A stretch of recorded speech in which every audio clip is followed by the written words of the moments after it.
Mhm. Tikiuosi, kad mane girdite. O, puiku. Patvirtinimų daug, vadinasi, viskas gerai.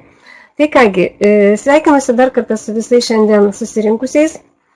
Noriu pasakyti, kad šiandien jau yra paskutinis mūsų susitikimas, jau iki naujų metų nesusitiksime daugiau.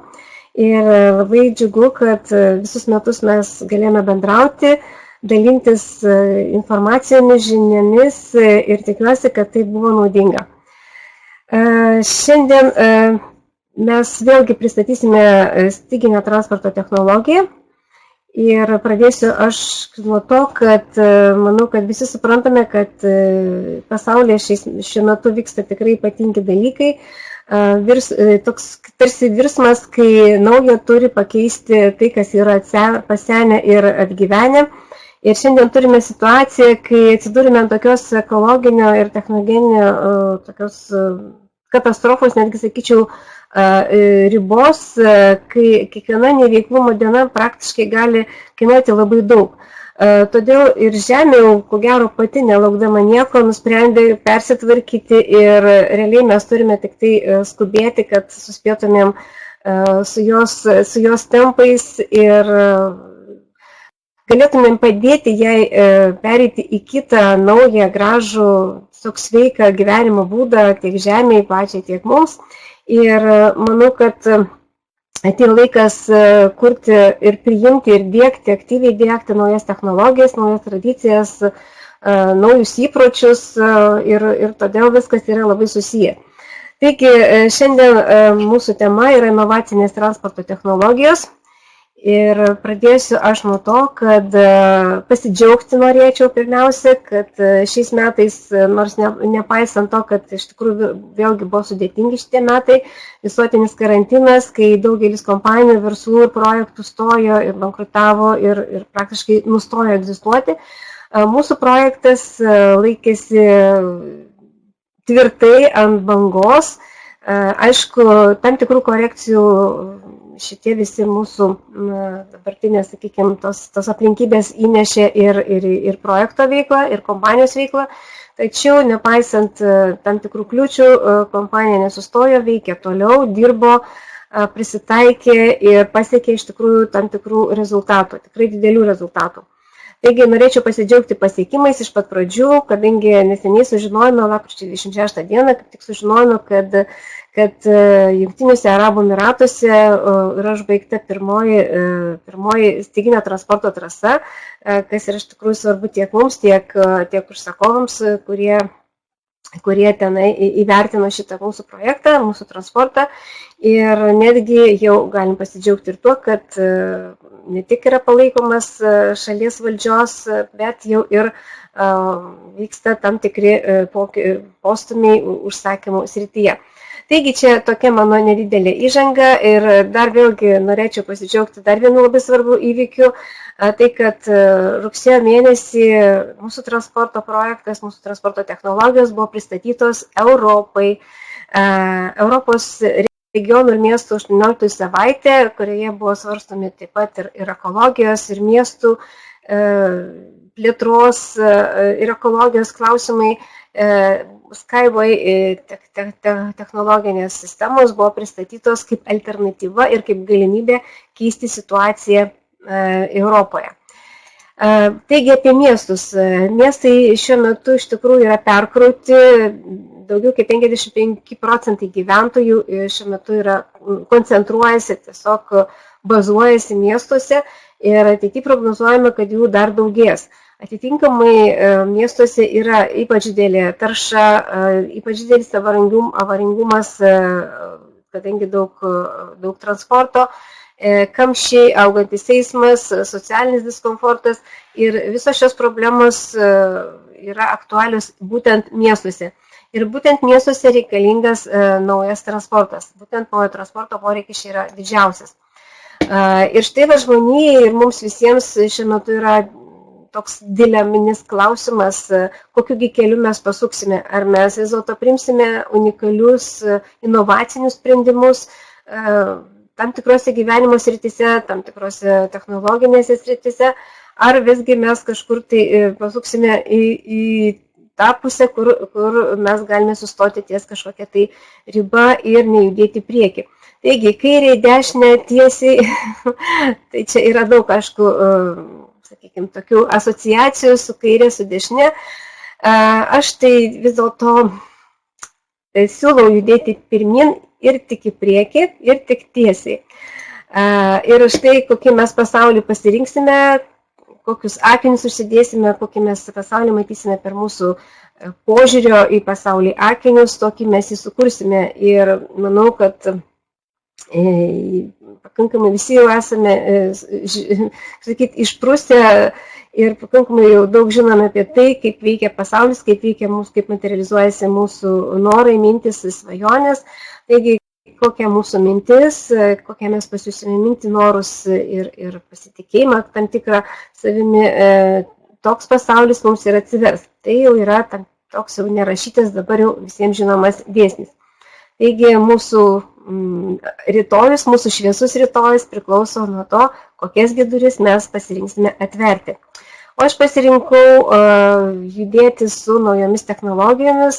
Nuo 2016 metų aktyviai dalyvauju remiu styginių transporto projektą, o mano šiaip darbinė patirtis, profesinė patirtis yra susijusi su Lietuvos transporto informacijos projektų vadyba. Ir šioje srityje aš jau dirbu nuo 1994 metų. Taigi transporto sritis tema jinai man yra aktuali ir artima, ypač man svarbi yra būtent saugos situacija, saugos problemos klausimai. Todėl man labai imponavo, labai padarė didžiulį įspūdį styginio transporto technologijos, tai yra inovacinės naujos kartos transporto technologijos, kurios iš tikrųjų šitas problemas puikiai sprendžia. Taigi pradėjome kalbėti apie inovacijas, kad reikalingos inovacijos. Kągi šiandien turime mes savo aplinkoje. Manau, kad mes jau neįsivaizduojame mūsų gyvenimo be tokių dalykų kaip komunikacija, internetu, bendravimas socialiniuose tinkluose, išmaniosios technologijos, finansų skaitmenizavimas, elektronizavimas, prekybos galimybės internetu, daiktų internetas ir taip toliau.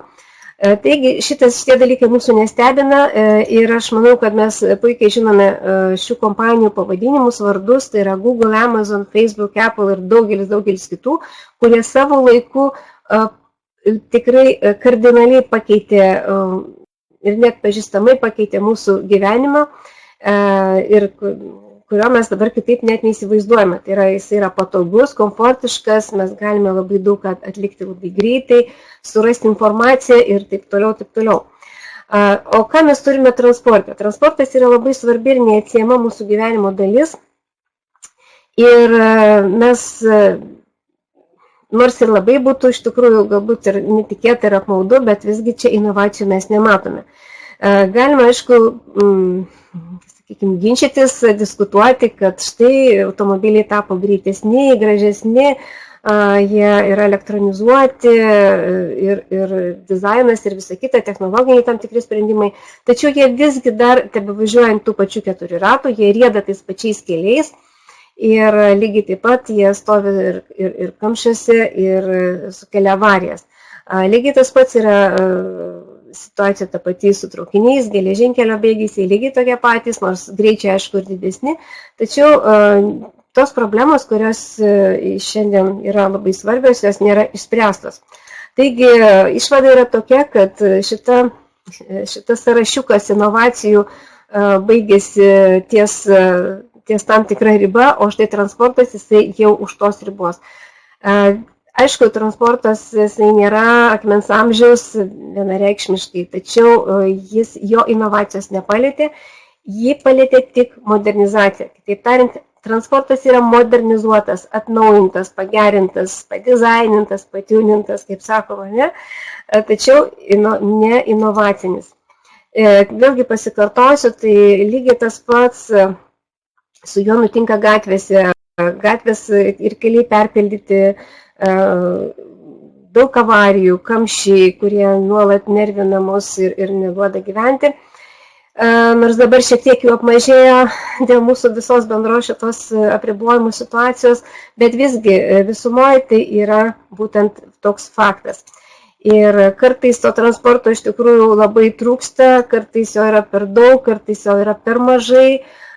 Keliai tie patys, kuriuos mes tiesiame ir be kurių mes negalime judėti, iš esmės taip pat sukelia daug problemų, daug tokių nepatogių ir negerų situacijų, kai mes tiesiog veržėmės į gamtą, bandome ten tiesiog kažkaip ją palaužti, sukaustyti akmens, betono, asfaltbetonio, tiesiog tose gniaužtuose, gamta priešinasi ir galiausiai kenčiame mes visi ir pralaimime galų gale mes visi. Lygiai taip pat, kai tenka gaila iš tikrųjų gamtos, kai tenka iškirsti miškus, sustumdyti daug žemių, perstumdyti daug žemių, išgriauti, išskaldyti, išsprogdinti uolas. Ir tai ne tik, kad gamta kenčia, bet visgi yra labai ir neefektyvus, labai daug kainuojantis resursų, žmogiškųjų, techninių, finansinių resursų darbas. Taigi, judame tais keliais, iš tikrųjų yra viskas tam dabar šiandien kaip ir gerai, bet kokią kainą jie pas mus yra pastatomi. Ir palyginimai galėčiau pateikti tokį įdomų faktą, kad keliai pasaulyje užima maždaug tiek teritorijos, tokį plotą panašiai kaip 5 didžiosios Britanijos, kaip 5 didžiųjų Britanijų plotas. Tai visgi tai nėra iš tikrųjų mažai. O jeigu mes dar pasižiūrėsime į šitą nuotrauką, čia iš tikrųjų labai akivaizdžiai matosi kelių užimamų plotas vienoje šalyje. Apačioje žaliame šitame keturkampyje yra pavaizduota Baltarusijos šalies ribos, tai yra kontūrai. Ir viduje yra raudonas kvadratas, kuriame pavaizduota plotas palyginti su visa šalimi, kiek užima keliai, įvairiausio tipo keliai Baltarusijoje. Štai atkreipkite dėmesį, šalies plotas ir užimamų kelių plotas. Taigi, žalumos iš tikrųjų atrodo čia nebedaug ir lieka. Nors galbūt, kai mes važiuojame, judame keliais, taip netrodo, bet visgi statistika ir tam tikra vizualizacija tai mums tiesiog akivaizdžiai parodo. Ir kas iš tikrųjų dar yra labai svarbu, tai yra keliai keliais, gamta, bet žūsta labai daug žmonių. Apie 1,5 milijono žmonių per visą pasaulį žūsta automobilių avarijose per metus. Ir jeigu mes palyginsime su kitų transporto rūšių avarijomis ir žūtimis per tas avarijas, stichinėmis nelaimėmis, per kurias žūsta žmonės, karo, teroro aktų aukas, mes matome, kad automobiliai su savo tikrai tokia labai, sakyčiau, neguodžiančia statistika ženkliai nusveria skaičius būtent iš šitos svertės pusės. Lygiai taip pat taršos piramidėje transportas taip pat užima praktiškai vos ne didžiausią dalį. Apie 40% taršos tokių kaip šaltinių būtent eina iš transporto. Ir čia jau mes, kaip sakyti, irgi nieko padaryti negalime dėl to, kad yra tokie faktai. To, kaip sakant, jau nepakeisi skaičiukų, jie yra tokie, kokie yra. Ir mes galime ne tik tai įsivaizduoti, kokios išmetamosios ir šitos, kokie išmetamųjų dujų kiekiai patenka į atmosferą ir kaip tai teršia mūsų aplinką. Lygiai taip pat yra ir su greičio situacija. Jeigu informacijos greitis šiuo metu yra tiesiog žaibiškas, tai transportas atsilieka, nežinau, čia iš tikrųjų jau vos ne šimtmečių. Nes įsivaizduokime, jeigu mes užsakome kažką internetu, užmokame už kažkokią prekę ir išsirenkame prekę, užmokame už ją ir tai vyksta tiesiog kelių minučių laikotarpyje, tai tos prekės mums kartais tenka laukti, tai gerai, jeigu kelias dienas, bet kartais būna, kad prekė keliauja savaitę ir netgi mėnesį.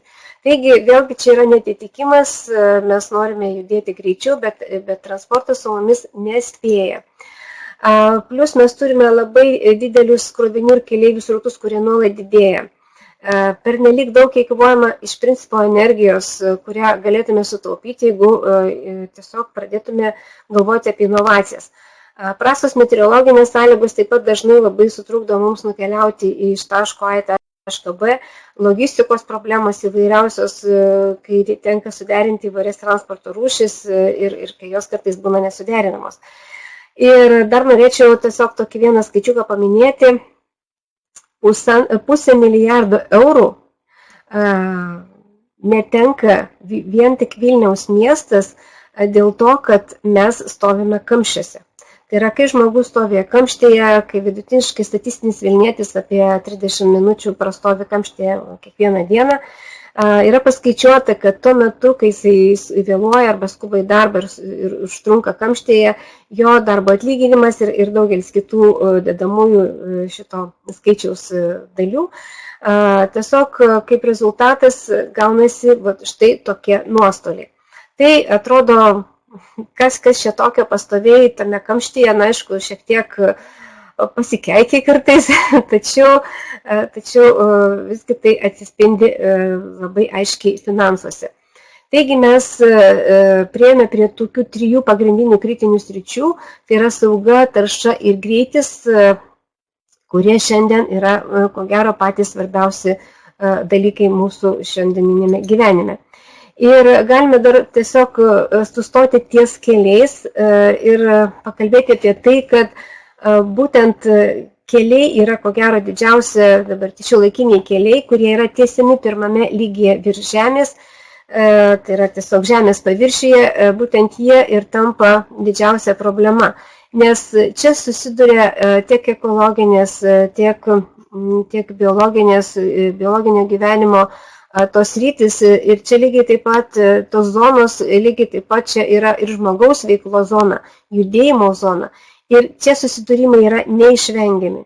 Ir nors kelio struktūras žmogus bandė kelti ir bando kelti į antrą lygį, tikėdamasis, kad tokiu būdu bus galima išvengti susidūrimų su gamtos kažkokia tai dalimi, visgi akivaizdu, kad tokie bandymai yra pakankamai griozdiški, pakankamai brangus ir nėra efektyvūs.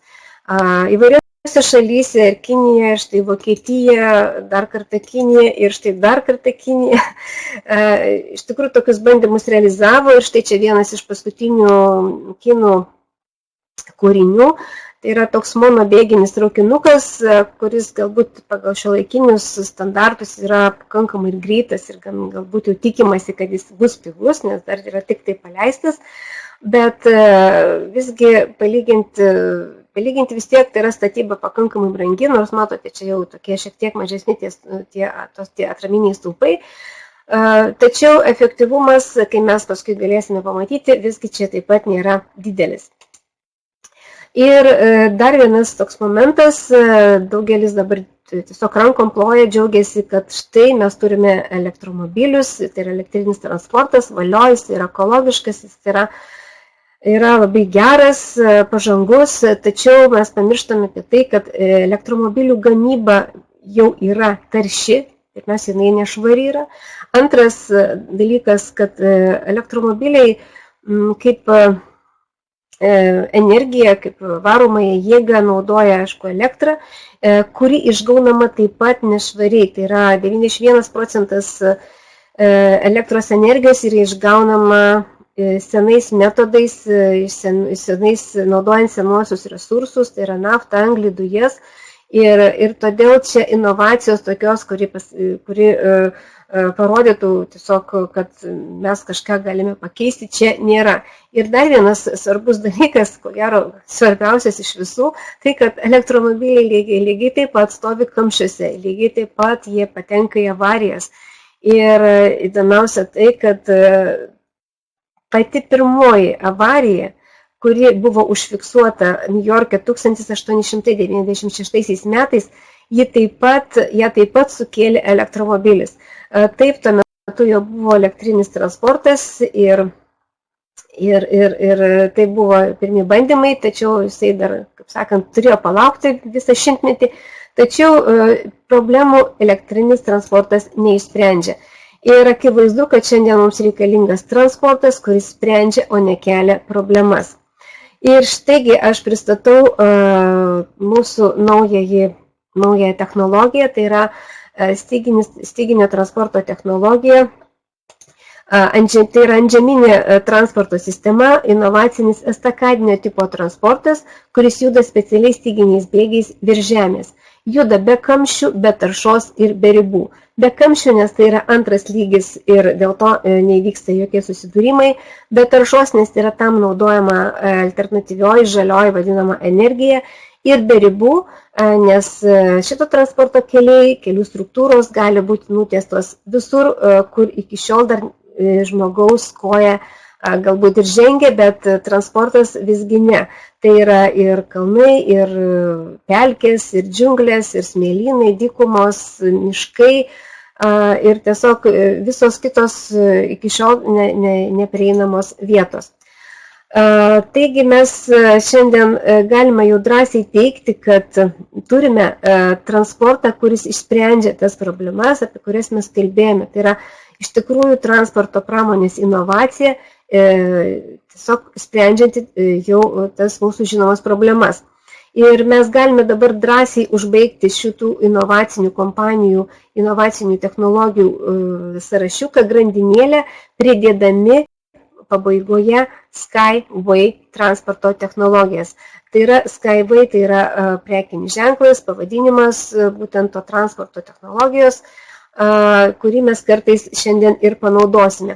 Ir praktiškai galėčiau sulyginti tas inovacijas, tuos mūsų gyvenimo tam tikrus lūžio momentus, kai savo laiku virtualioje erdvėje tokia iš tikrųjų didžiulį proveržį padarė internetas, tai šiandien mūsų transporto technologijos praktiškai yra toks pats proveržis, prilyginamas internetui, tik tai mūsų fizinėje erdvėje. Pagrindiniai šios technologijos elementai yra styginiai bėgiai, dėl to ir vadinamas styginių transportų, bepiločiai bėginiai elektromobiliai ir intelektuali valdymų sistema. Kitaip tariant, čia yra nereikalingas žmogus, ne tai, kad jis nereikalingas, tačiau be jo galima dabar apsieiti ir visą tai valdoma yra automatizuotai. Kaip ir minėjau, dar 19 amžiaus pabaigoje jau buvo bandymai paleisti elektrinį transportą ir ne bet kokį, o būtent antžeminį. Tai, kaip matote, labai panašus vagonėliai, pakelti virš žemės, juda tam tikrą estakada. Deja, šitas transportas tuo metu neįsigalėjo, sakant, nebuvo priimtas, jam dar nebuvo atėjęs laikas, nes tuo metu pasaulio kelius užvaldė vidaus degimo variklį turinčios mašinos ir mes turėjom palaukti dar gerokai ilgai, kol sulauksime apskritai elektrinio transporto mūsų gatvėse. Štai matote, čia irgi kaip pavyzdėlis, būtent 20 amžiaus pati pradžia, paspirtukai elektriniai ir, nežinau, jeigu pastatyti tokį paspirtuką mūsų gatvėse šiandien, ko gero mes net nelabai ir neatskirtume.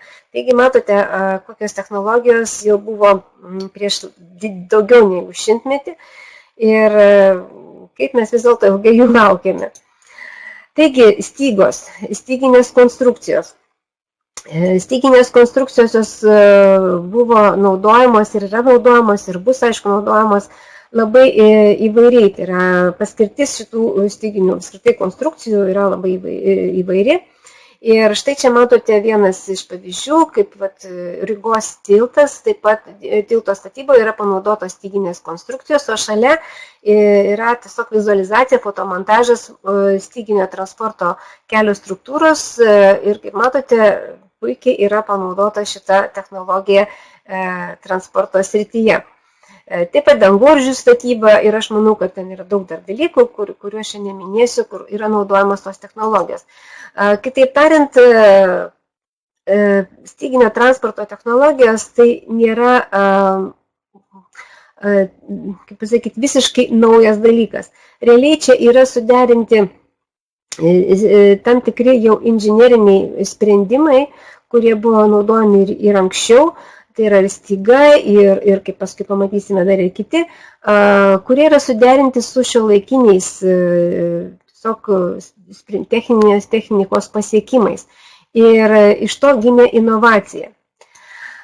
Taigi, kas tai yra tas styginis transportas ir kuo jisai skiriasi nuo mūsų įprastų kelių ir kaip jau prieš tai jau žiūrėjote, antžeminių tokių gana griozdiškų kitų kelių. Taigi, tarkime, mums reikia nukeliauti iš taško A į tašką B ir tam mes turime sulyginti žemę, nukasti kalnelius, užpilti vandens telkinius, atitinkamai mes išnaikiname gamtos gyvūnus, gamtoje esančius gyvūnus, paukščius ir augaliją. Aišku, tikslas yra nukeliauti iš taško A į tašką B, vadinasi, mes tai padarėme, užpylėme šitą kelią asfaltbetonu, galbūt nutiesėme geležinkelio bėgius ir paleidome transportą. Taigi tikslas yra pasiektas, mes nukeliavome ten, kur mums reikia. Bet kokia kaina? Teisingai galima pamėginti pakelti transporto kelią virš žemės. Mes tada tuomet išsaugome vandens telkinį, išsaugome gamtą, išsaugome augaliją. Tačiau jau matėte, kad tokie keliai yra labai griozdiški, jie daug kainuoja ir nėra efektyvūs. Taigi, įsivaizduokime, kad mes šitą sunkų kelią nuėmame, vadinasi, mums nebereikia tokių stiprių ir didelių atramų, mes jas sumažiname. Tuomet mes tą stygą, kuri yra dabar viršuje, mes ją galime ištempti, užfiksuoti ir atitinkamai mes dabar galime nuimti dalį atramų. Štai mes ir turime styginio transporto technologijos vizualizaciją, tokią schemutę labai supaprastinta. Tačiau mes galime dabar įsivaizduoti, kuo skiriasi įprastas kelias nuo šitos technologijos. Štai yra pagrindinis elementas, tai yra styga bėgis, iš ko jinai sudaryta. Taip pat labai paprastai paaiškinsiu, nesigilinant, aišku, į jokius technologijos subtilybės. Apie tai yra daug parašyta, beje, labai daug yra aprašyta kūrėjo tinklapyje, yra knygos, kuriuose tiesiog išdėstyti pagrindiniai klausimai, technologiniai klausimai, paprastai, vartotojai, aiškiai suprantama kalba, todėl apie tai galima pasiskaityti. O čia trumpai pristatau, tai yra styga bėgis, tai yra toks metalinėme korpuse įmontuotos iš anksto įtemptos stygos, jų net ne viena, jų aišku yra tenai visas pluoštas ir visa tai yra užpilta specialiu betonu. Negana to, šalia dar yra įmontuoti ir tokie kanalai, per kuriuos gali keliauti elektra ir internetas. Kitaip tariant, čia transportas yra suderintas su energetikos ir ryšių plėtra. Taigi įsivaizduokime, jeigu mes tiesėme kelio struktūrą į kažkokią vietovę, kur nėra nei interneto, nei ryšio, nei elektros, nieko. Ir štai čia mes nutiesę kelio struktūrą, mes kartu nutiesėme ir elektrą, ir internetą. Tiesiog nusiunčiame. Todėl tai yra iš tikrųjų labai efektyvu ir labai naudinga ten, kur iki šiol dar nebuvo pasiekęs tokių vietovių internetas, pavyzdžiui, interneto ryšys. Štai čia yra kaip pavyzdys, kokios gali būti kelio struktūros, jos gali būti 3 tipų. Yra kelio struktūra standi, štai per patį vidurį, pusiau standi yra viršuje ir štai pačioje yra lanksti kelio struktūra. Priklausomai nuo to, priklausomai nuo to, kokias transporto priemonės planuojamos užkelti į tos kelio struktūros, kokie poreikiai tam tikroje vietovėje, atitinkamai naudojamos būtent šitos skirtingos kelio struktūros, tai yra styginių bėgių tipai. Ir štai mes čia galime pamatyti realiai, kaip jie atrodo, tai yra realios stygios, jos demonstruotos buvo parodoje. 18 metais Berlyno Trans parodoje ir kaip matote, jos iš tikrųjų konstrukcijos yra nedidelės, pakankamai greitai tiesiamos, kai yra paruošta, tai yra iš tikrųjų, jeigu palyginsime su kelio struktūra, kur reikia tonų, milijonų tonų to betono išlieti, asfaltbetonio, asfalto ir visa kita, tai čia, kaip matote, tikrai labai netgi akivaizdžiai efektyvesnis dalykas. Dar yra vienas svarbus labai klausimas, kurį dažnai užduoda žmonės, tai yra, ar tai yra saugu. Ar aš važiuodamas tokiame aukštyje, tai yra ten 10, 20, 30 metrų ar ten daugiau, ar aš būsiu saugus. Taip, kuriant šią technologiją buvo apgalvoti visi įmanomi transporto saugos reikalavimai, juos atsižvelgta. Ir štai vienas iš tų sprendimų yra, ko gero, pagrindinis ir svarbiausias, tai yra nuvažiavimo nuo bėgių apsaugos sistema. Jinai yra įmontuota kiekvienoje transporto priemonėje ir jinai būtent ir užtikrina šitą pagrindinį saugos tokį reikalavimą. Kaip ir minėjau, čia yra naudojama žalioji energetika, tai yra bus naudojamos visos įmanomos elektros energijos išgavimo būdai, iš tikrųjų įmanomi būdai ir įvairios rūšys pačių, šaltinių. Tai viskas, kas egzistuoja gamtoje, tai yra saulė, vėjas, gamtinės dujos, vandenilis, kitas švarus kūras. Ten yra labai daug visokiausių šiuo metu yra technologijų, netgi jeigu teko girdėti arba tiesiog galbūt prisimenate, kad savo laiku mokslininkas Tesla jisai išrado būdą, kaip nemokamai gauti iš gamtos energiją, tačiau, kaip žinome, konkurentai nesnaudžia, nemiega, jie tuo metu neleido šitam išradimui tiesiog ne tai, kad gimti, bet tiesiog išplisti pasaulyje. Galbūt dabar kaip tik vėl grįžime prie tų dalykų. Ir mes čia galime dabar pamatyti tiesiog visą tą mini kompleksiuką pagrindinių elementų. Tai yra styga bėgis, ratas, variklis, kuris taip pat generuoja energiją. Tai yra plus yra šitame komplekse, tai yra žalioji energija, tai yra ir saulės, ir vėjo, ir kaip ir minėjau. Ir ką tas duoda? Tai yra visą šitą užtikrina šito transporto efektyvumą, draugiškumą aplinkai ir pačių kelionių saugumą, tiek krovinių, tiek keleivių gabenime. Ir kaip ir minėjau, tai čia mes dešinėje matome, tas jau dabar netgi yra ketvirta styginių bėgių rūšis. Tai yra viršuje dešinėje pusėje, štai čia yra ta kietoji standžioji kelio struktūra, tai yra antra paskui pusiaustandi, lanksti ir štai čia yra tokia vos ne kaip kabelis, labai tokia nedidelė, patiems mažiausiams transporto priemonėms. Tiesiog, kaip sakyti, kad jos judėtų būtent pačios mažiausios transporto priemonės, būtent judėtų šito tokiu kaip kabeliu. Ir čia priklausoma taip pat nuo greičio, kokiu greičiu transportas važiuojas. Pavyzdžiui, viršutinė styginė konstrukcija, tai yra pritaikyta jau būtent tiems greitiesiems elektromobiliams, kurie važiuosi 500 km/h greičiu. Na, štai net čia yra keli pavyzdžiai, bet yra standi kelio struktūra, čia yra lanksti, ir pusiaustandi, lanksti.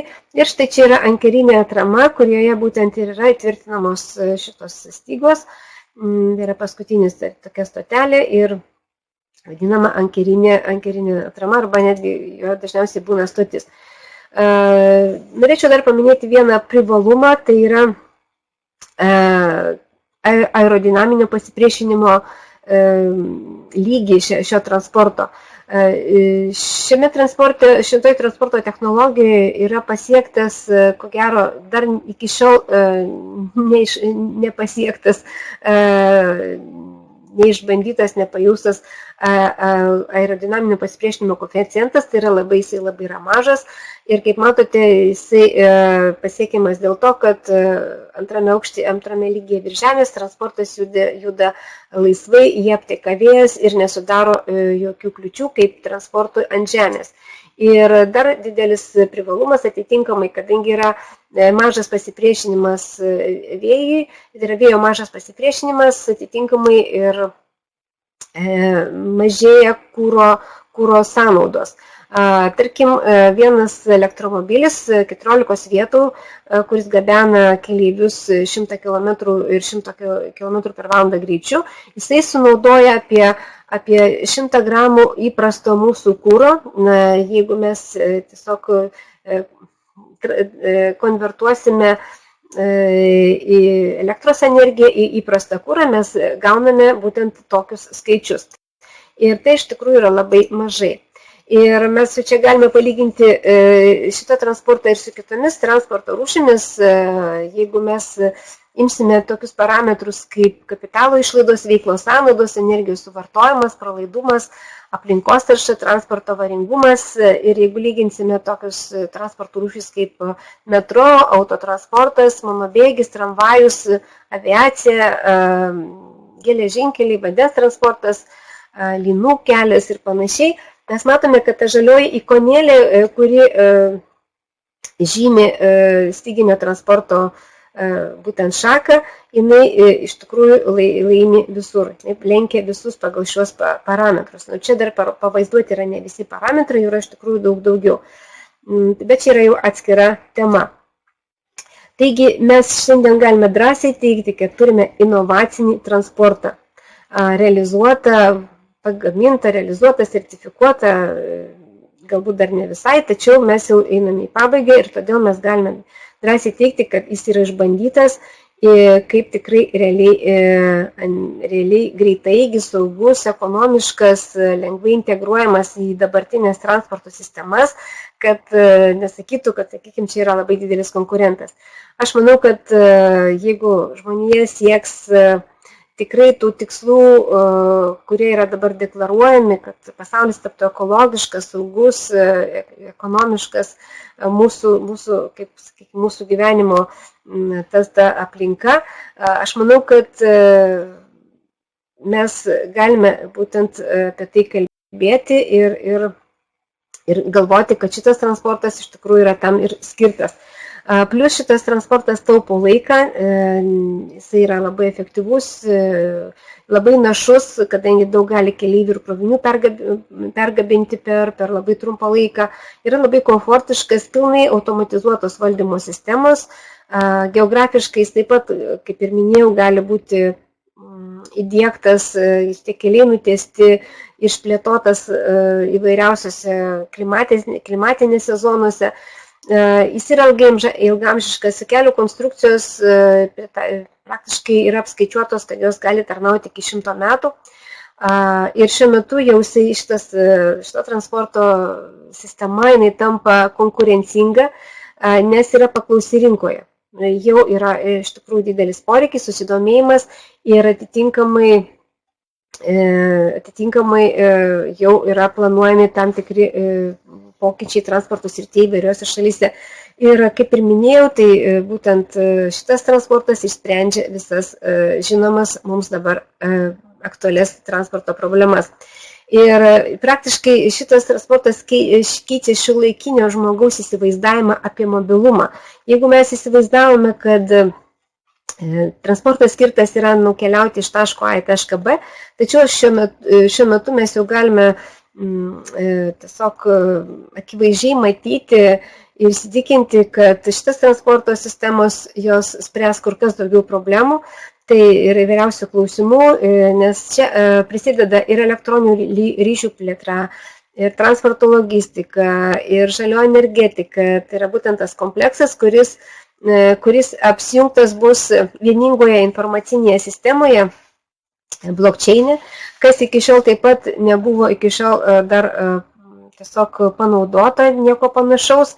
Ir galima teigti, kad tai yra transporto skaitmenizavimo tokia kaip era prasideda, nes iki šiol mes turėjome tik tai atskiras transporto rūšis, mažai vienas su kita suderinamas ir pačios transporto sistemos, jos taip pat yra dar pakankamai tokios, nepasakyčiau, kad labai senoviškos, tačiau vis dėlto dar daug kas veikia tikrai tokiu pakankamai senoviniu būdu. Ir taigi šita vieninga informacijos sistema, jinai trupai tiesiog pristatysiu, jinai ne tik bus skirta būtent transporto judėjimui organizuoti, mokėjimo funkcijai, keleivių apskaitai, bet ir išteklių paskirstimui tiesiog sistemos viduje. Ir plus jinai užtikrins ir saugumą visų procesų, skaidrumą ir praktiškai atliks iš tikrųjų daug įvairiausių funkcijų. Taigi čia mes jau periname į šiek tiek kitą transporto lygį. Ir dabar norėčiau pristatyti šio transporto sistemos kūrėją, autorių, kuris mąstydamas kitaip, kaip ir šie mums tikrai žinomi ponai, džentelmenai, sukūrė tikrai atnešė į mūsų gyvenimą daug įvairių inovacijų. Taigi pristatau Anatolijų Junickį, mokslininką, išradėją, inžinierių, verslininką, kuris yra kartu ir generalinis šios technologijos konstruktorius. Tai yra žmogus, kuris sukūrė daugiau kaip 20 monografijų transporto sistemų ir kitomis temomis, parašęs daugiau kaip 200 įvairiausių mokslinių straipsnių.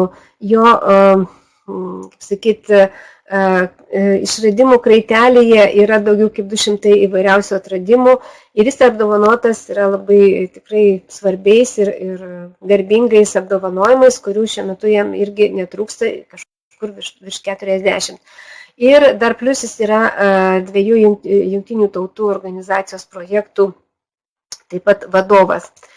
Anatolijus Junickis daugiau kaip 40 metų puoselėjo šią idėją ir testavo, bandė, tikrai įveikė labai daug kliūčių, bet visą tai jį skatino daryti ir tęsti savo atradimus, būtent ieškojimas visiškai naujos efektyvios technologijos, kuri galėtų tiesiog išgelbėti pasaulį, tausoti jį.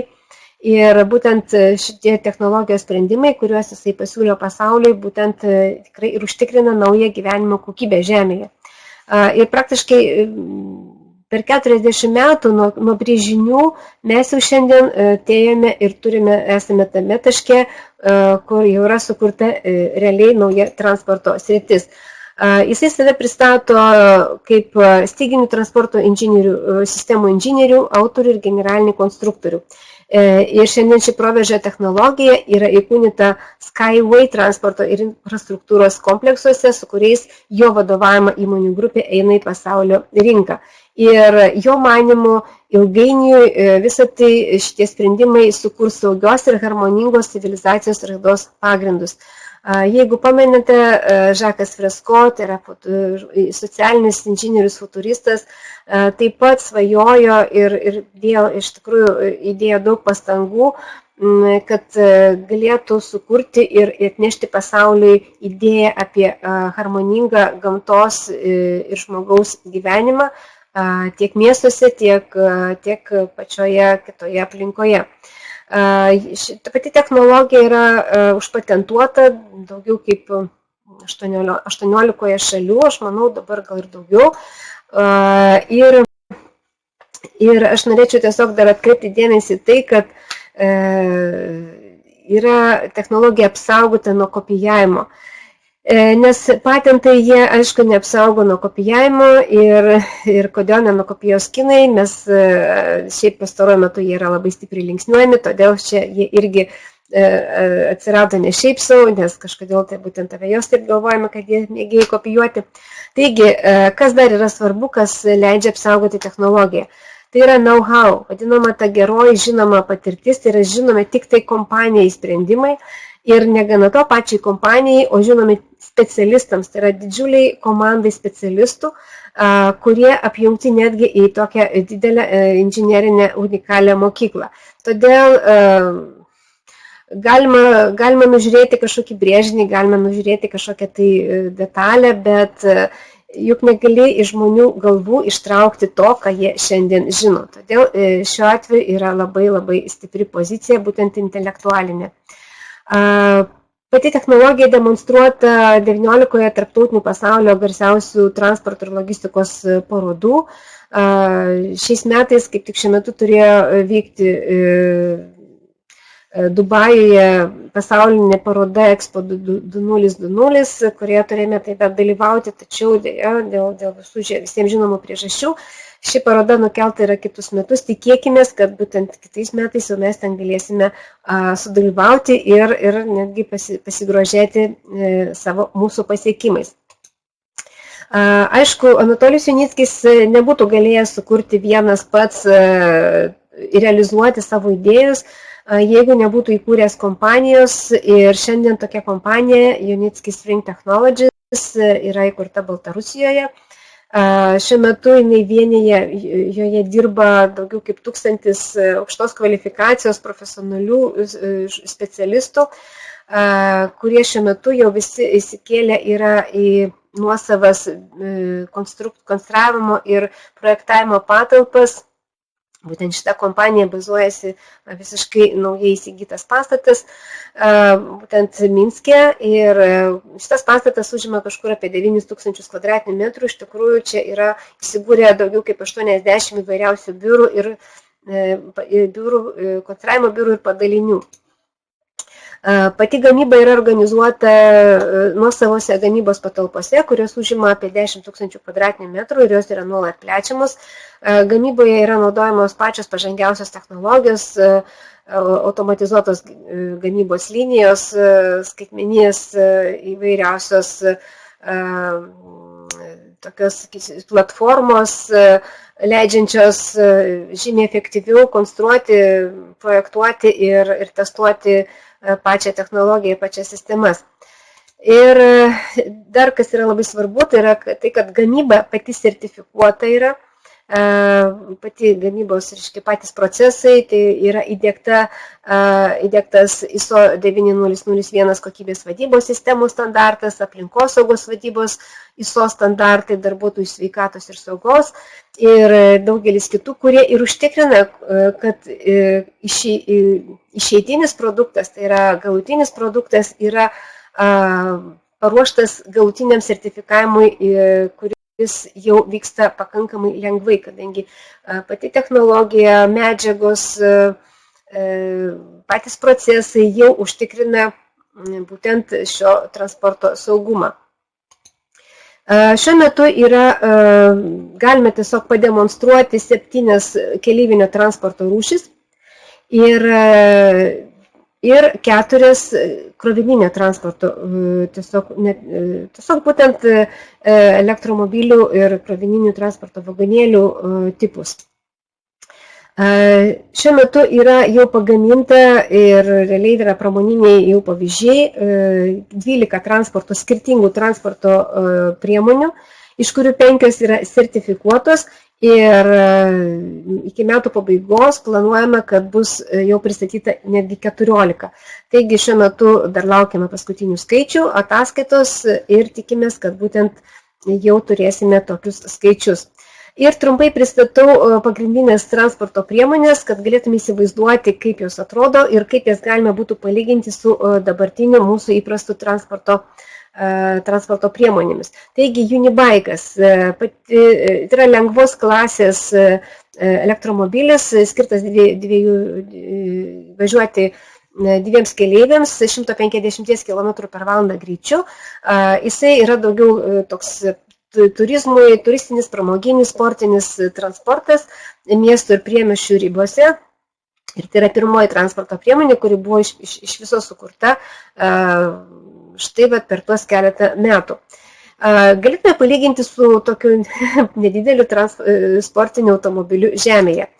Unibusas universaliausia transporto priemonė, skirta gabenti keleiviams.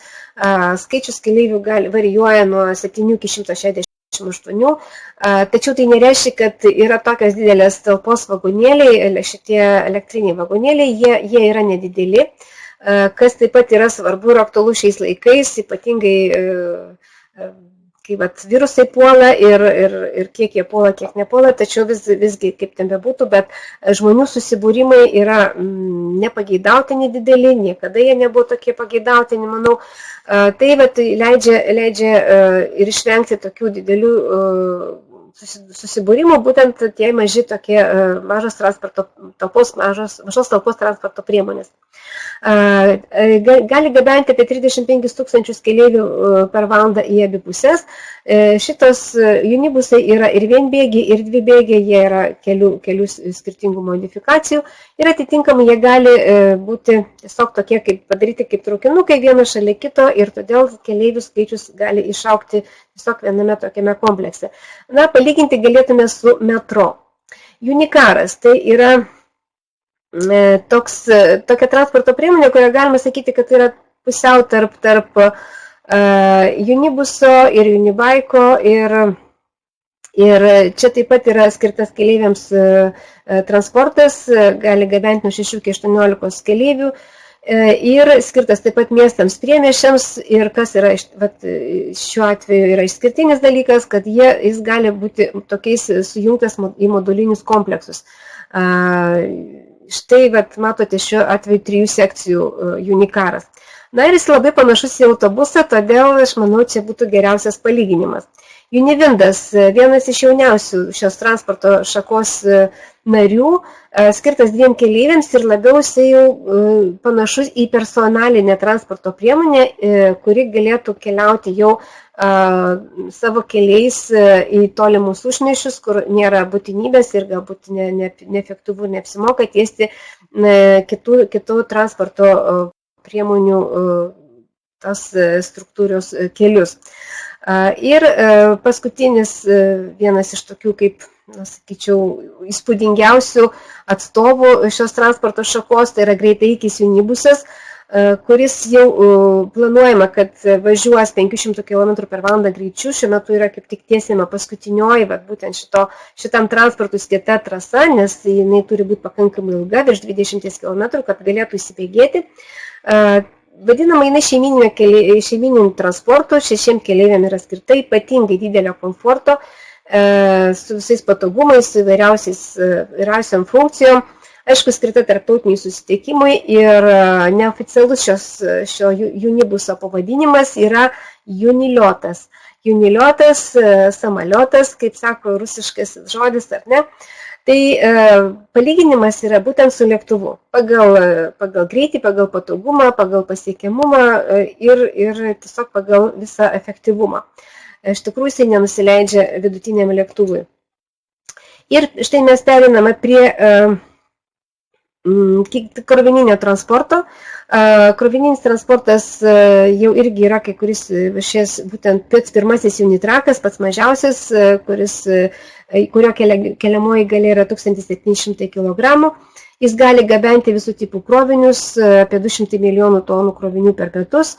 Ir šiuo metu jis yra modernizuojamas, tiesiog kuriami ir gaminami nauji modeliai, didesni ir turintys daug didesnę keliamąją galią. Unikontas visiškai skirtinga transporto krovininė priemonė ir jinai yra skirta gabenti ISO standartų konteinerius, jūrinius konteinerius, kad galėtų, pavyzdžiui, tiesiai iš jūrų laivo gabenti, perkrauti į styginio transporto krovininius elektromobilius ir gabenti tiesiai į žemyną. Šito Unikonto galia 32 tonos, bet šiuo metu vėlgi yra gaminamas jau ir daug našesnis ir stipresnis Unikontas. Unitransas, tai taip trumpai paminėsiu, tai yra konvejerio tipo transporto priemonė, 306 km galinti važiuoti tokiu greičiu per valandą toks estakadinis statinys, ant kurio išdėstytas tiesiog juostinis konvejeris. Ir jis yra daug efektyvesnis už dabartinius juostinius konvejerius ir galėtume palyginti jį su tokiu begaliniu traukinuku. Ir štai pabaigoje yra Unilightas, tai tokia visiškai dar nedidukė ir pati naujausia transporto priemonė, jinai yra pademonstruota būtent technologijų parke ir šiuo metu ten realizuojamas pirmasis projektas, adresinis projektas, realus projektas, kuriame bus panaudota šita transporto priemonė. Ir tai bus toks nedidelio atstumo atkarpa, kurioje galės keltis, judėti šito transportu, važiuoti žmonės, kurie norės apžiūrėti apylinkės aplink technologijų parką, pažvejoti, ypatingai žvejams. Va čia net ir nupiešta tokia žuvytė, būtent skirta vat, kaip ženklas, kad tai yra žvejo elektromobilis. Ir štai čia yra toks sąrašiukas vyriausių skaičiukų pavadinimų, tai yra tos transporto priemonės, kurios šiuo metu yra projektavimo, gamybos, konstravimo stadijose. Ir Unibusas U4212 jau planuojamas sertifikuoti Europinėje zonoje. Praktiškai šitas projektas yra realizuojamas dviejose technologijų parkuose. Tai yra ekotechnoparkas Baltarusijoje ir Skyway inovacinis centras Jungtiniuose Arabų Emyratuose. Kuo jie skiriasi? Pirmasis, tai yra tas pirmasis technologijų parkas Baltarusijoje, kurie gimė ir augo ir buvo išbandytos visos transporto priemonės, stotis, trasos ir visa infrastruktūra. Ir būtent čia šalčio sąlygomis. O štai Jungtiniuose Arabų Emyratuose taip pat yra įkurtas tas technologijų parkas, kur transporto priemonės ir visa infrastruktūra yra išbandoma tropinio klimato sąlygomis, karščio, dulkių, drėgmės, smėlio ir būtent visame šitame kontekste. Taigi transportas jisai gali būti naudojamas tikrai įvairiausiose klimatinėse zonose. Technologijų parkas, ekotechnoparkas Baltarusijoje šiuo metu ten yra jau pastatytos 7 kelio struktūros, 7 trasos įvairios. Ir ten mes galime pamatyti, kad ten, aišku, čia galbūt iš toli nesimato, tačiau ten yra tiesiog demonstruojama gamtos ir technikos harmonija, darna, kai yra pasodinta daugybė hektarų sodų, įvairūs daržai, gėlynai ir visa tai šalia transporto trasų. Ir tai tiesiog akivaizdžiai parodoma, kaip galima saugiai, švariai ir tiesiog gražiai gyventi gamtoje ir judėti transportui gamtoje. Jungtiniuose Arabų Emyratuose Skyway inovacijų centre taip pat yra jau sukurtos, tiesiog ten yra realizuojamos 4 trasos, realizuojama jų statyba, kaip minėjau pačioje pradžioje, tai jau pirmoji viena iš trasų yra užbaigta. Ir ten yra sukurtas, tam regionui sukurtas specialiai tropinis Unikaras. Tai yra labai sudėtinga mašina, kuri gali atlaikyti 60 laipsnių karštį su ypatinga kondicionavimo vėdinimo sistema, su dubliuotomis įvairiomis sistemomis, nes ten yra smėlis, karštis, saulė, drėgmė ir kaip jau ir minėjau, ir įvairius kiti faktoriai. Ir jisai tenai šitas išbandymus sėkmingai atlaikė.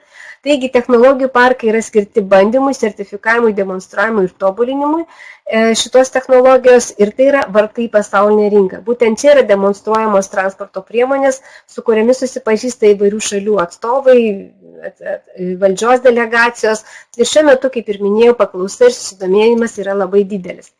Štai 2019 metais kaip tik vyko, kaip ir kasmet, anksčiau vykdavo ekofestivaliai Baltarusijos technologijų parke, kur galėdavo suvažiuoti visi žmonės, norintys, palaikantis šią idėją ir projektą rėmėjai, ne tik pasižiūrėti, bet ir išbandyti šias transporto priemonės, nes, kaip minėjau, jos yra kai kurios sertifikuotos ir yra saugios važiuoti žmonėms. Taigi, daugelis iš mūsų ten dalyvavo, pasidžiaugė ir tikrai parsivežė labai ypatingų įspūdžių. Ir štai šiais metais dėja mes negalėjome organizuoti tiesiog šio festivalio gyvai, taigi jis vyko internetu, būtent spalio mėnesį. Ir festivalyje dalyvavo vienas žmogus, tai yra Anatolijus Junickis, kuris tiesiogiai iš Ekotechnoparko mums tiesiog transliavo, pasakojo ir rodė tai, kas yra pasiekta, kas yra padaryta. Ir mes visi tiesiog galėjome stebėti tai internetu, vyko transliacija apie 4 valandas, lygiai taip pat buvo tiesioginis reportažas ir iš Jungtinių Arabų Emyratų. Taigi, neatsisakėme idėją surengti ekofestivalį ir tiesiog jisai vyko šiais metais kita forma. Ir finale aš noriu pasakyti, kad šiandien tai yra tiesiog tikrai vienintelė kompanija pasaulyje galinti pasiūlyti tokį efektyvų kompleksinį informacinės transporto infrastruktūros sprendimą, apimantį visas pažangiausias technologijas. Šalia to yra kuriamas ekologinis namas, šalia to yra projektuojami lininiai miestai, kur atsiveria galimybės ir erdvės gyventi žaliose zonose ir tuo pačiu pasiekti reikiamus objektus labai greitai ir labai saugiai. Tai yra tie projektai, kurie šiuo metu taip pat yra jau projektuojami ir su transporto technologijos jau atsiradimu realiose erdvėse, realiose šalyse, tai jau bus galima būtent realizuoti. Ir realiai tai iš tikrųjų kūrėme tai, ko dar nebuvo rinkoje. Tai yra tikra inovacija, kuri leidžia daug efektyviau gabenti krovinius iš jūrų laivų į sausumą, kuris leidžia vienoje trasoje keliauti tiek keleiviams, tiek gabenti krovinius įvairiausiomis sąlygomis. Štai matote šiuo atveju per vandenis įvairiausius, per kalnus, nutiesti kelius, kur iki šiol jie buvo tiesiog neįmanomi. Ir mes tikriausiai ne vienas su šiurpu matėme, kaip įvairiausiais serpantininiais keliais važiuoja tie autobusai ir atrodo net čia pat apsivers jie. Tai iš tikrųjų dabar atsiranda galimybė nutiesti visiškai kitokius kelius. Ir netgi šiuo metu esanti situacija, visuotinis karantinas, jisai išryškino ir kitus šio transporto privalumus. Kaip minėjau, tai yra nedideli vagonėliai, kuriuose galės keliauti po nedaug žmonių. Nebus didelių susibūrimų stotyse, nereikės laukti didžiulėse eilėse. Ir jeigu, tarkim, krovinių, tolimųjų reisų vairuotojų gabenantis krovinius, jeigu jie kaip žmonės, jie kartais gali susirgti, gali tiesiog dėl kitų priežasčių negalėti vairuoti savo transporto priemonių, tai šiuo atveju tas negrėsia, nes čia bus naudojamos ir yra naudojamos automatizuotos valdymo sistemos, kuriuose jau žmogiškojo faktoriaus nebebus. Ir kaip minėjau, netgi šitos situacijos metu, karantino metu, ypatingai gero planavimo ir tikrai tokių labai rimtų tikslų ir veiklos tęstinumo užtikrinimo būdu, projektas nesustojo, dirbo ir pasiekė savo užsibrėžtus tikslus. Todėl šiuo metu praktiškai nėra analogų pasaulyje tokio transporto, kuris užtikrina tokį greitį, saugumą, ekonomiją, harmoniją su aplinka. Ir tai kartu yra tvarus naujos kartos informacijos, energijos ir transporto tinklas ir praktiškai pilnavertė atskira transporto šaka sukurta vos per keletą metų. Ir planuojame, kad ateityje dėl nedidelio kapitalo ir veiklos sąnaudų santykio visą tai užims apie 50% pasaulinės transporto rinkos. Ir kas dar labai svarbu yra, kaip ir minėjau, tai yra neprieinamų teritorijų apgyvendinimo didelė perspektyva. Ir šiandien visi, kurie nori, gali prisidėti prie šio projekto plėtojimo. Šiandien yra galimybė tapti šios technologijos verslo dalininku, užtikrinti savo ir savo vaikų gerovę, pakeisti savo aplinką ir pasaulio ateitį. Nes šis projektas yra remiamas žmonių, tai yra projektas remiamas liaudies sutelktinio finansavimo būdu, todėl kiekvienas gali prisidėti, nesvarbu kiek ir kaip ir kokiu būdu, bet iš tikrųjų yra galimybė kiekvienam žmogui dalyvauti šiame projekte ir turėti tam tikras naudas. turėti naudas ateityje, kai bus sėkmingai realizuoti komerciniai šios technologijos projektai. Tai yra galimybė gauti dividendus iš pelno, kuriuo dalinsis kompanija ir sėkmingai realizavusi ir savo projektus. Tai būtent iš trasų statybos ir jų eksploatavimo, blockchain platformos veiklos ir įvairiausių plėtros projektų. Kaip ir minėjau, tai yra lininiai miestai, priklausantis nuo greitųjų maršruto įvedimo, kuris šiuo metu, kaip minėjau, kad yra statoma pati ilgiausia trasa ir ją planuojama per kitus metus užbaigti. Ir štai mes vėl grįžtame prie tų pačių inovacinių kompanijų sąrašiuko. Jos kažkada taip pat buvo mažos, jomis taip pat mažai kas tuo metu patikėjo, bet šiandien jos yra didelės, jos yra galingos, yra jos labai turtingos. Ir šiandien Skyway transporto sistemos projektas, jisai taip pat yra inovacinis, tačiau jisai nėra tokio lygio kaip, sakykime, pati pradžia ir kai dar nieko nėra, tik priešiniai modeliukai, jisai jau yra, galima sakyti, finišo tiesiojoje. Ir todėl dar galima prisidėti, dar galima prisijungti prie jo plėtros. Ir šiandien mes esame 14 iš 15 etapų. 2014 buvo pirmasis etapas, kai prasidėjo tik tai projektavimas šio transporto sistemos ir kai dar nieko nebuvo, tuomet tikrai buvo didelė rizika. Vėliau buvo statybos prasidėjo, vėliau jau prasidėjo transporto sertifikavimas ir šiandien mes jau turime tą vadinamąją finišo tiesėje, kai pereiname į 15 etapą ir kai jau paraleliai vyksta diegimo projektai. Tai yra transportas diegiamas. Ir jeigu mes vakar turėjome tik tai idėją ir testus, šiandien mes jau turime 2 didelius technoparkus, turime realizuotą gamybą ir išankstinės jau sutartis dėl šios technologijos diegimo. Ir rytoj, artimiausiu metu mes tikimės, ne tai kad rytoj, bet galbūt artimiausiais metais tikimės, kad prasidės jau ir dabar prasideda ir bus tiesiog toliau tik tai įgaus pagreitį, įsibėgės komercinė statyba ir išėjimas į biržas. Ir nuo idėjos praėjo, kaip minėjau, gal apie 40 metų, daugiau kaip 40 metų ir tik tai ne taip seniai, prieš keletą metų, šitą idėją parėmė bendraminčiai, tuomet šitą idėją virto projektu, vėliau, kai prasidėjo rimtas gamybos ir kūrimo etapas, tai jau atsirado virto į technologiją, kaip sako, geležį išsireiškė ir kai susidomėjo verslo atstovai įvairios šalis, tai šitą idėją jau tapo verslu ir aš nebūsiu labai netiksli, sakydama, kad šiuo metu tai tampa iš tikrųjų rimtų reiškinių visame pasaulyje, nes tai yra dar tik pradžia visų įmanomų projektų, apie kuriuos šiandien dar nekalbėsiu, tačiau jau jie yra realizuojami apart šito antžeminio transporto.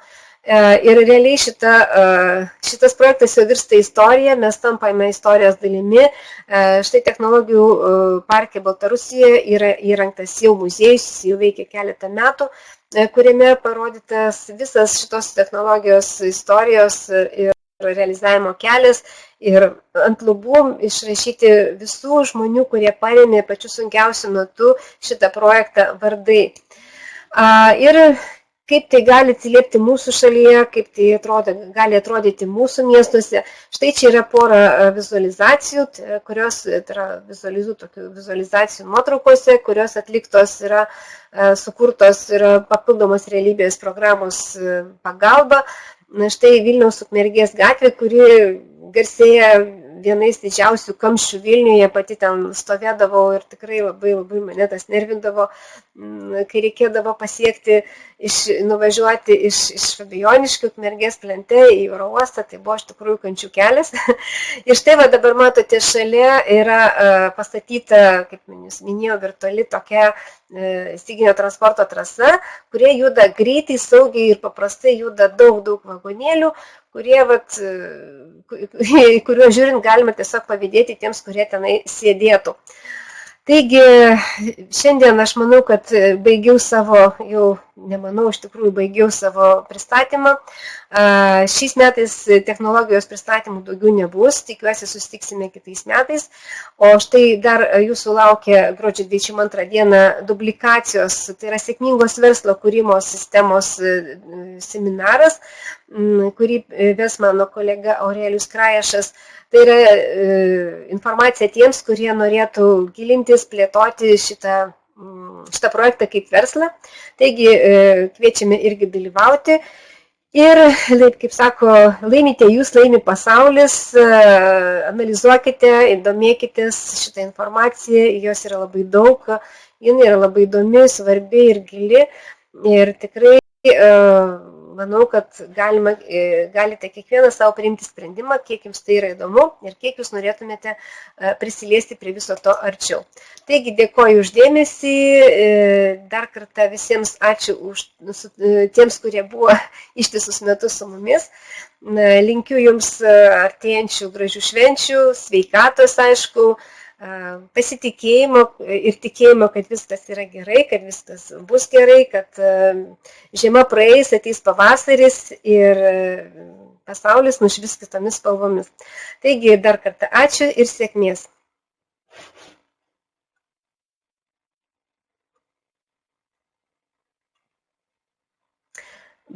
Taip, dar čia man priminė Aurelijus, kad iš tikrųjų kviečiame dar visus mūsų partnerius, draugus ir palaikančius bendraminčius į mūsų naujametinį renginį, kuris vyks gruodžio 20 dieną, būtent irgi internetu. Ir būtinai visus pakviesime, kviečiame dalyvauti, susitikti su mūsų bendraminčiais iš kitų šalių. Tai yra tikrai pasaulinio lygio renginys. Dėkui Aurelijui, kad priminėjai. Taigi tikiuosi pasimatysime dar tame renginyje. Iki pasimatymo.